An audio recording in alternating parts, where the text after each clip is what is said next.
Sejumlah sekolah dasar negeri di Pati kekurangan siswa. Akibatnya sejak kurun waktu 2018, beberapa SD negeri tersebut telah mengalami merger. PT Kereta Api Indonesia Daup 4 Semarang memetakan 36 titik rawan bencana di sepanjang perlintasan di jalur Pantura yang dilalui kereta api Cepu hingga Tegal. Kominfo berencana akan membagikan set-top box gratis kepada warga kurang mampu. Namun saat ini Diskominfo Pati mengaku masih menunggu arahan dari pusat. Selamat malam pemirsa, bersama saya Amanda Soraya, Anda tengah menyaksikan Jateng hari ini. Kita ke berita pertama. Hujan deras yang mengguyur kota Semarang mengakibatkan banjir di sejumlah titik di kota Semarang. Saluran air yang tidak mampu menampung debit air yang tinggi membuat ruas jalan tergenang. Selain mengakibatkan kemacetan, genangan air juga masuk ke wilayah perumahan warga.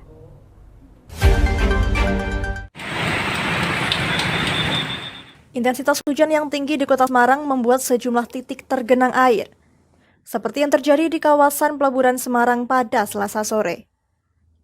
Saluran air tidak mampu menampung debit air yang tinggi hingga meluber ke jalan. Ini kan hujan deras itu Kak. Hujan deras, air ini dari kali ini tuh meluap gitu. Jadi banjir gitu. Ini baru pertama kali lagi gitu. Terakhir banjir itu pas tahun 2020. Banjir yang menggenangi kawasan pelabuhan membuat pengguna jalan terjebak kemacetan. Selain itu juga membuat kendaraan roda 2 yang melintas banyak yang mengalami mogok. Menurut warga, banjir ini kembali terjadi setelah beberapa tahun sebelumnya di wilayah tersebut aman. Bahaya juga itu ya. Bawa dari terjang ya? Nggak berani ya ini ya. Harus putar balik. Sering mengalami wilayah itu. Kebetulan biasanya saya lewat sana, Mas. Ini baru pengen ke rumahnya aja, tapi kok jalannya seperti ini ya. Banjir ini terjadi akibat gorong-gorong saluran air di kota Semarang tidak mampu menampung air, bahkan genangan air juga masuk ke wilayah pemukiman. Selain di wilayah kota Semarang, banjir juga terjadi di jalur Pantura Semarang, ketinggian air di jalan mencapai 20 hingga 30 cm. Dari Semarang, Henufan, Lingkar TV, melaporkan. Mengantisipasi datangnya musim penghujan, PT Kereta Api Indonesia Daerah Operasi 4 Semarang memetakan 36 titik rawan bencana di sepanjang perlintasan di jalur Pantura yang dilalui kereta api Cepu hingga Tegal. Selain memetakan jalur rawan bencana, Daup 4 Semarang juga melakukan pengawasan dengan menyiagakan personel dan material di daerah yang dianggap rawan bencana.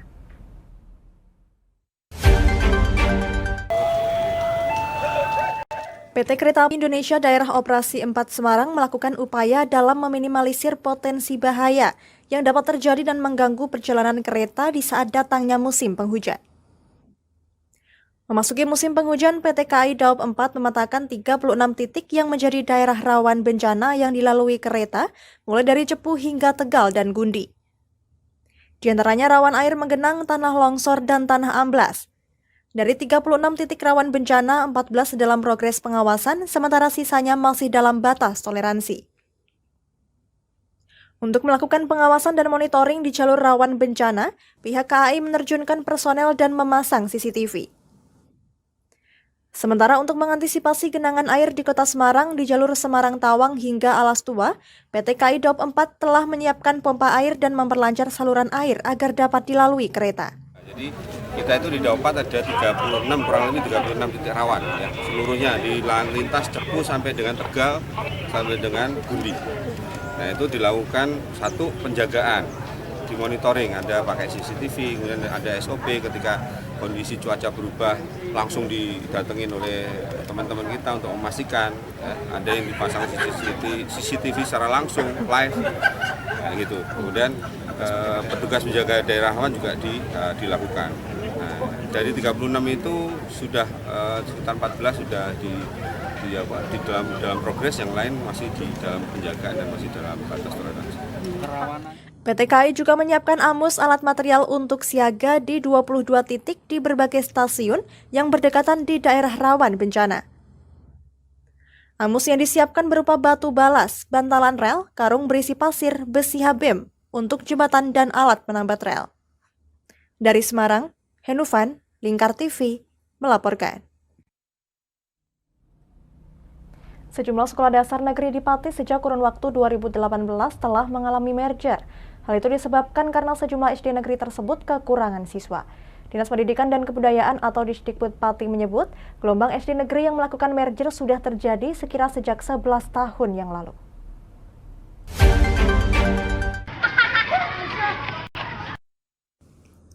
Sejumlah sekolah dasar negeri di Kabupaten Pati telah melakukan merger. Hal itu disebabkan beberapa faktor, diantaranya karena di SD tersebut kekurangan jumlah siswa. Ditemui di kantornya pada Rabu pagi, Kasih Kurikulum SD Disdikbud Pati Daryadi menjelaskan bahwa gelombang SD negeri yang melakukan merger ini sudah terjadi sejak sekira 11 tahun lalu. Pihaknya mengaku pada kurun waktu 2018 hingga sekarang, di Kabupaten Pati sudah ada 4 SD negeri yang melakukan merger karena kekurangan jumlah siswa yang menempuh pendidikan di sana. 1 Banyurip Tlegowungu, Gempol Sari Gabus, Karaban 1 sampai 4 itu menjadi 2 Gabus, kemudian juga SD Ngeraci, jadi 4 SD merger, Pak. ya, sejak tahun 2018 sampai sekarang. Sementara itu, Kabid Pembinaan SD Disdikbud Pati Sa'dun menjelaskan bahwa terjadinya SD yang merger karena kekurangan siswa ini disebabkan karena beberapa faktor, diantaranya yakni program KB yang berhasil dan juga semakin banyaknya sekolah dasar swasta maupun sekolah dasar di bawah lembaga selain Disdikbud. Hal itu menyebabkan jumlah anak yang sedikit ini harus terbagi ke beberapa sekolah dasar yang mengakibatkan beberapa SD negeri kekurangan siswa. Jumlah satuan pendidikan atau sekolah yang ada di Kabupaten Pati bertambah, baik itu bentuknya madrasah maupun SD swasta. Jumlah usia anak sekolah juga menurun. Hal ini bisa jadi diakibatkan karena masing-masing keluarga sudah memprogramkan terkait berapa jumlah anak sesuai dengan amanat pemerintah terkait keluarga berencana. Meski begitu, pihak Disdikbud Pati mengaku telah melakukan langkah-langkah terkait hal ini. Di antara langkah-langkah tersebut yakni dengan perbaikan mutu serta perbaikan fasilitas sarana prasarana, sehingga pelayanan kepada siswa lebih komprehensif. Dari Pati, Fajar Mukti, Lingkar TV, melaporkan.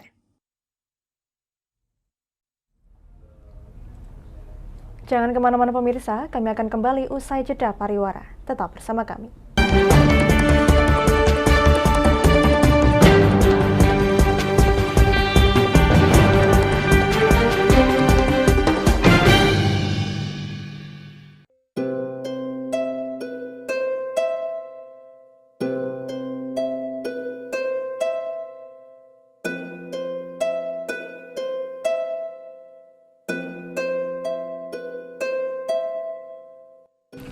Wah, iki yo siaran TV apik temenan.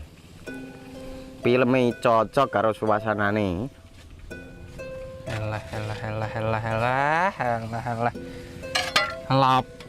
Boleh bro ngene iki awan-awan kok. Iki lho nonton TV, Kang. Wah, kenal nedan kowe wong genang delok HP kok delok TV piye?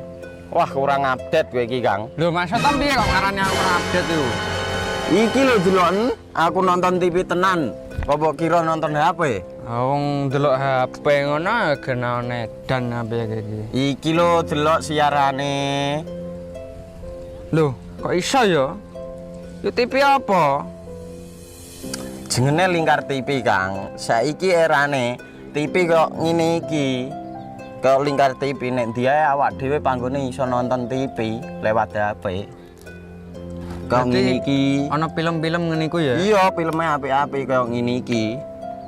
Awak dhewe nek sawah leren mbut gawe iso leren ndelok film-film ngene iki. Padha iso ngene iku. Iso, ora ketinggalan karo cah-cah kae. Lho, HP ku kok ora iso tak nggo ngono piye carane iki? Iki lho Rip, tak doi carane. Piye? Kowe buka Play Store. Play Store, Mas. Yo iku pokoke. Play Store apa? Ketik Lingkar TV. Engko lek wis ngono, klik install. Nah, engko wis ana metu menune Lingkar TV karek ndelok siaran apa ae. Film-filme apik-apik. Berarti film channel Lingkar TV metu nang kene kabeh ra? Iso. Filme wah cocok karo suasana cara didelok ngene. Oh, wis iki iso iki. Iya metu kabeh ngene TV-TV wah. Iya. Kondiange ya. Mangkane Lingkar TV filme apik-apik kabeh. Iya, aku ngene kok. Lagi reti iki aku malah. Sekolo Iya. ana bocah-bocah ajak delok. Heeh, ben seru nang kene ya, Pak. Wabek. Rene lo. Tak deloki apik-apik ana film Jos iki.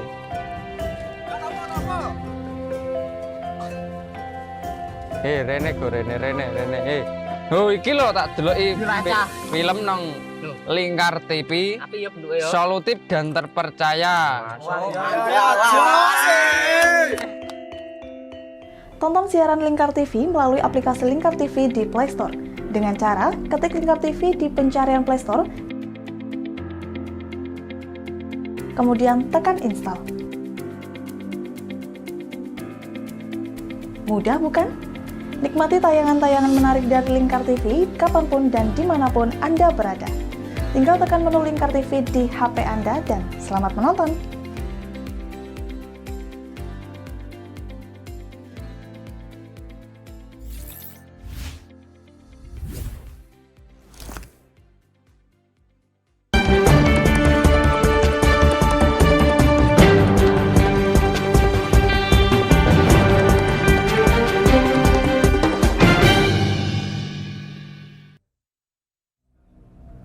Anda masih menyaksikan Jateng hari ini pemirsa. Pembagian set-top box atau alat pengkonversi sinyal digital untuk TV analog yang rencananya akan dibagikan gratis kepada masyarakat kurang mampu di Pati, nampaknya belum dapat terrealisasi dalam waktu dekat. Kepala Diskominfo Pati menyebut rencana tersebut masih menunggu arahan dari Kementerian Kominfo Pusat. Pembagian set-top box atau alat pengkonversi sinyal digital untuk TV analog yang rencananya akan dibagikan gratis kepada masyarakat kurang mampu di Pati, nampaknya belum dapat terrealisasi dalam waktu dekat. Ditemui di Plaza Pragolo pada Rabu siang, Kepala Dinas Kominfo Pati Ratri Wijayanto mengungkapkan bahwa pihaknya masih menunggu arahan dari pemerintah pusat untuk realisasi pembagian set-top box bagi masyarakat. Menurut Ratri, hingga saat ini pihaknya belum mendapat petunjuk terkait pembagian STB TV digital ini. Meskipun ia mengakui bahwa menurut amanat undang-undang pihaknya harus membagikan kepada masyarakat maksimal 2 November 2022. Jadi sampai dengan saat ini belum ada petunjuk dari Kementerian Komunikasi dan Informatika. Walaupun memang amanat dari Undang-Undang Cipta Kerja kita maksimal tanggal 2 November 2022. Namun nanti tetap menunggu informasi dari pusat. Belum ada Pak ya? Iya, belum ada. Seperti diketahui untuk di Kabupaten Kudus sebanyak 17.433 keluarga penerima manfaat dari rumah tangga miskin atau RTM akan menerima pembagian STB TV digital gratis pada bulan Oktober ini. Namun di Kabupaten Pati, Kepala Diskominfo Pati Ratri Wijayanto menyebut belum ada rencana pembagian STB TV digital gratis dan masih menunggu arahan resmi dari pemerintah pusat. Dari Pati, Fajar Mukti, Lingkar TV, melaporkan.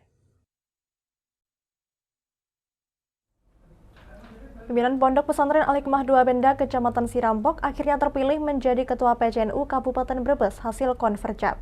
Gusolah mampu memenangi suara terbanyak dibandingkan 4 kandidat calon lainnya.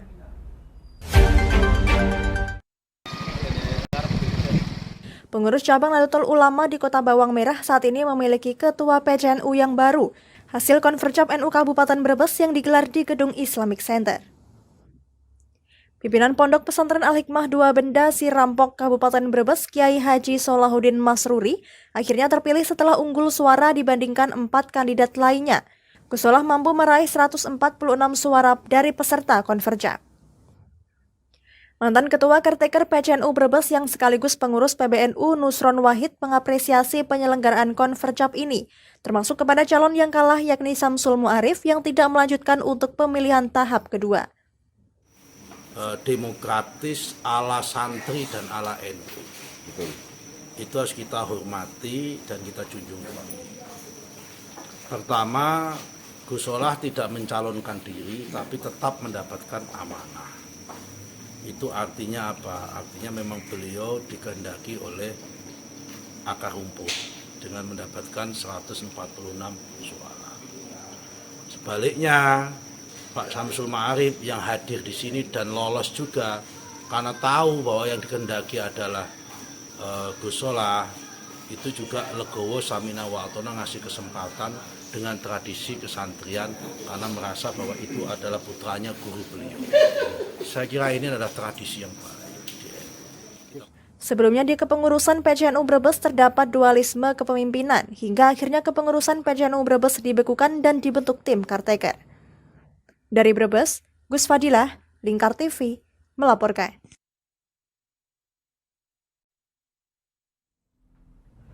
Berita tadi sekaligus mengakhiri kebersamaan kita kali ini. Terus saksikan Jateng hari ini setiap pukul 21 waktu Indonesia Barat hanya di Lingkar TV. Akhirnya saya Amanda Soraya, mewakili seluruh kerabat kerja yang bertugas pamit dari hadapan Anda. Terima kasih dan sampai jumpa.